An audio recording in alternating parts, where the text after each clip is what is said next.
Welcome to the video. My name is Agent 00 Sonic, and in this video I actually want to show you the equipment I use to make my videos, because I have gone through the trenches and I am satisfied where I'm at right now. So let me show you what I use.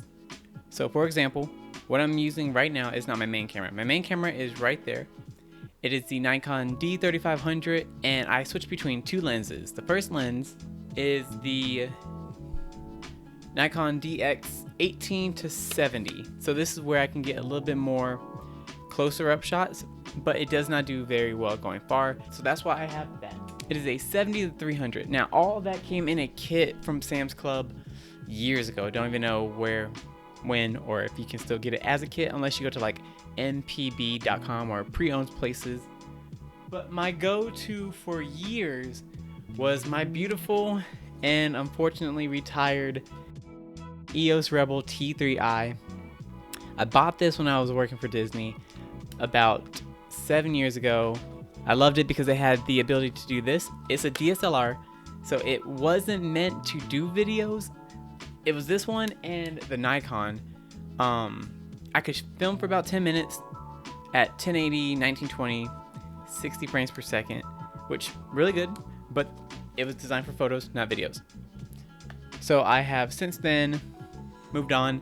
I use that for my overhead shots, but what I'm filming currently with is my Google Pixel 8 Pro. What I use for my behind the scenes, my sightseeing, and sometimes whenever I'm doing the talking, I need to be able to see what I'm doing, because my reference monitor, which I use for my overhead shots, is connected to it there, and I'll show you real quick. So as far as cameras go, we have the Nikon, we have my Pixel, and then for my side capture shots, I have my OnePlus 6T. It's older, but it still films 60 frames per second, 1980 or 1080, 1920, and that is on my camera slider right there. And that is how I get my side shots, a lot of my B-rolls and everything. When I speed up footage and stuff, that's what I pretty much capture it. I love doing multi-shots, capturing the same thing from different angles and everything like that. It's just something I really like to do. Now that we have the camera out of the way, let's go ahead and address the audio, because that is a big one. I've done phone cameras, I've done regular cameras, audios and stuff like that. The mics aren't that best. I had a Rode external mic for my Canon, but I don't use it anymore because this one unfortunately is a beginner camera DSLR, does not have a port for a mic. So now for my voiceovers or whenever I'm doing things like this, if you notice this mic here, it is my Samsung Q2U mic. It's connected directly into my Zoom U22 interface, and then from there I use a few programs. I use DaVinci Resolve. I used to use the free version. I just upgraded to the Studio for my video editing, and I streamline my audio edits. I use, and I'll show you real quick. Right here, I use Audacity, and that's what I'm currently using to record this audio.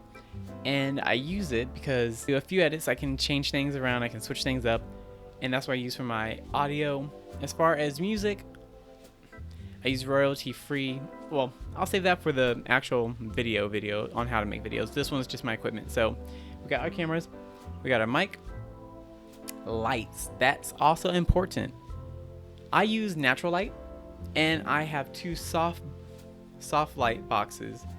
And right now off the side, I'll show you real quick, and I'll show you on the other camera, I use this small little other light. I know it's gonna be kind of blinding.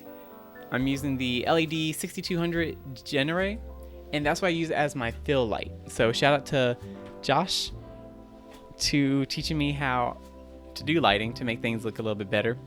But that's what I use for my lights. The only downside for that one is that it's battery powered whenever I need it to be convenient. It does have an output, but of course that means plugging it in, trying to find a place. And when I do my overhead shots, I have to end up wiring it and go from there. So it just depends what you want to achieve and how long you're trying to capture it. And since I'm doing a lot of art, it does take time. On to these light boxes. My brother gifted me these, but I did find them on Amazon, and they were a set. They can go to, I think, like 7-8 feet high. And then I think the shortest you can go down is like 3 feet, including the box. I like them, but you cannot adjust the white balance. It is 4 bulbs inside there, and each switch controls 2 of them. So that's what I have as far as camera, as far as audio goes, the lights, and now equipment, because that is also important. For my overhead shots, I have by Neewer. These next 3 products are from Neewer, Neewer. Shameless plug, I think I do have an affiliate link, so do that and I can get some money.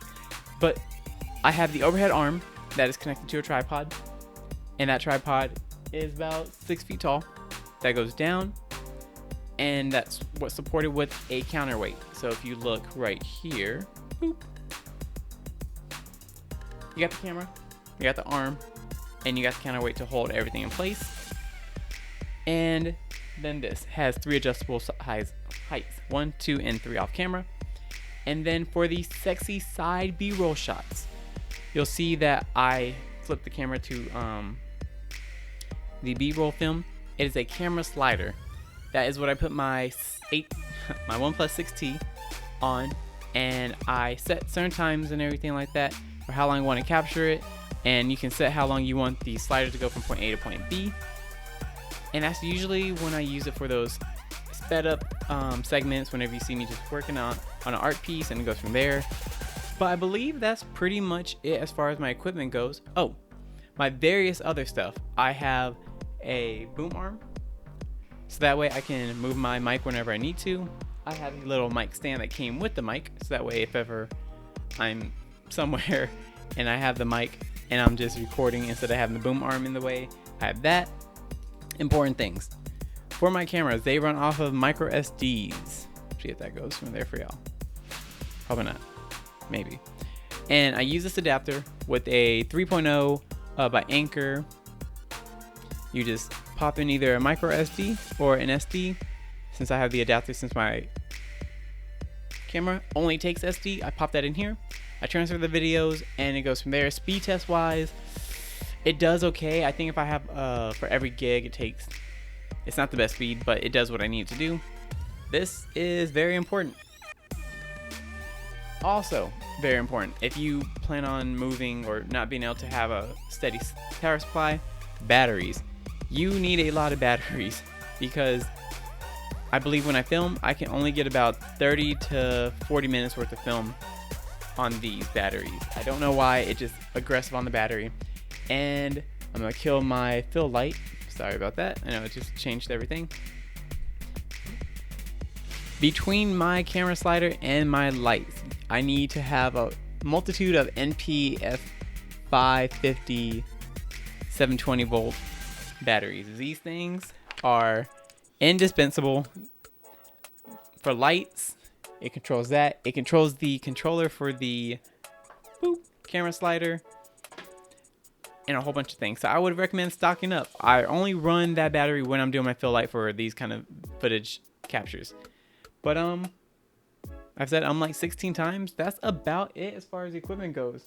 The next video I will make will be how I make my art videos, and that one's going to include the beginning of an art video. It's going to be short because I want to show you how I make the art video, and that video is going to be long. So that video is going to include an art video of me making the art video from beginning to end.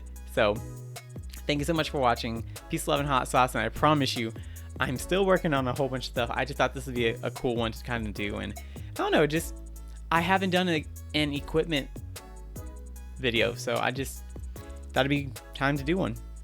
So yeah, I'll see y'all in the next one. Oh, thanks for watching.